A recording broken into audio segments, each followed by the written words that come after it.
दोस्तों drama serial दुलाब जी अचण वारी एपिसोड में तव्हां ॾिसंदो त अली ख़ान खे मुराद वारा छॾाइण वेंदा ऐं टोटल सभु कुझु ॿुधाईंदो त अली ख़ान कहिड़ी जॻह ते क़ैद आहे ऐं छा हू छॾाइण में कामयाब बि थींदा या न।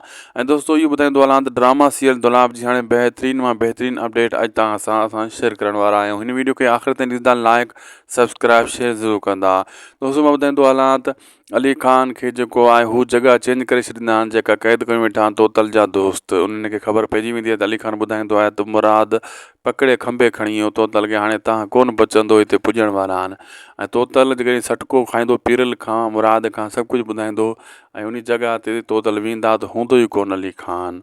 ऐं ॿियो त होॾो पुलिस ख़ाली मोटी वेंदी आहे, मुराद पुलिस खे हथु ॾींदो ई न आहे ऐं होॾां वरी जेको हुनजे चाचे खे पकड़ींदी आहे पुलिस, उन खे बि छॾे ॾींदी आहे बाद में, लेकिन तंग कंदी आहे हुनजे चाचे खे। होॾां रहदनि वारा बि ख़ुशि थींदा आहिनि, शाहनवाज़ ख़ान ख़ुशि थींदो आहे त मुराद घर छॾे भॼी वियो आहे, रूपोश थी वियो आहे, जान छुटी। पर हू त अॻिते साॻियो शींहं वांगुरु वरी वेठो हूंदो आहे मुराद, पुलिस हली वेंदी आहे, मोटे अची वेही रहंदो आहे।